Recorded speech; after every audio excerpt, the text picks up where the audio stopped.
We have all had that moment. We are trying to capture the perfect second in time, and we miss it. We have chopped off someone's head in the picture, or it has come out blurry because someone was moving. These are usually a direct correlation with the type of camera we are trying to use. Usually, it's a cell phone camera. Cell phone cameras are great for the quick selfie on the go or the picture with your best friend.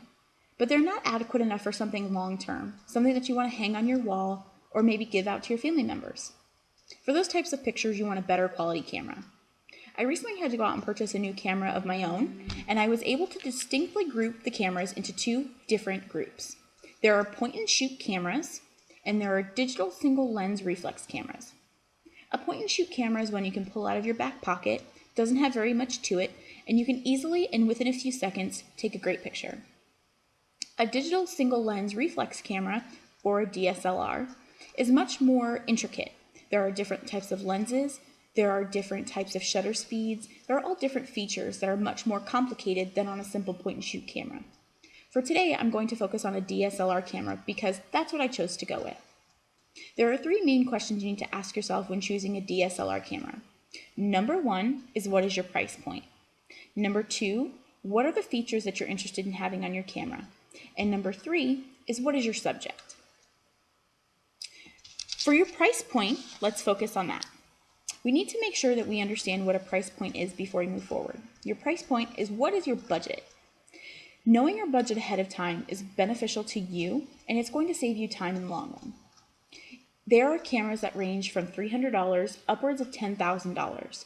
So knowing that your price point is $700 or $800, maybe less, maybe more, it will help you narrow down the playing field right from the get-go. It will also help you understand what you're actually going to get for your money.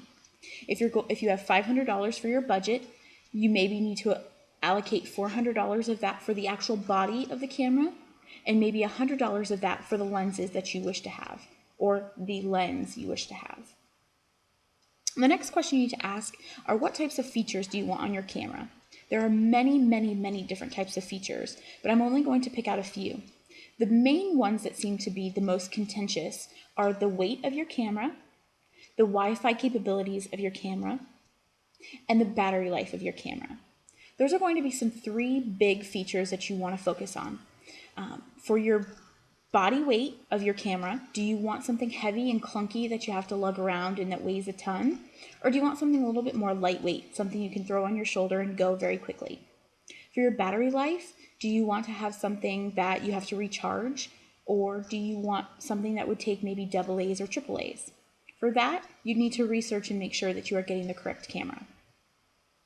The last question you need to ask yourself is, what is the subject that you'll be photographing?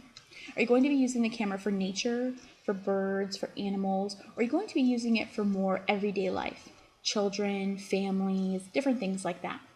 That's going to be a very big factor when picking your camera because that is essentially what you will be photographing the entire time you have the camera. If right now you do not photograph animals, chances are you will not photograph animals in a month or two. So that's not a necessity that you need to have for your camera. Something that you would require for your camera if you are shooting nature would be maybe something like a faster shutter speed. But if you're shooting everyday life, that may not be a necessity for you. These are just three basic questions that you'll need to ask yourself when purchasing a camera. These are not the only questions you will need to ask, but they are some of the most basic and to get you started. This is a very complicated process and something that can take quite a long time to figure out. It took me well over a month to pick out my camera, but thankfully I put in the time and I was able to pick the right one for me. Once you put in the time and the research and you really understand what you're looking for, the process of picking out a DSLR camera becomes much simpler, and it's a purchase that you can enjoy for the rest of your life.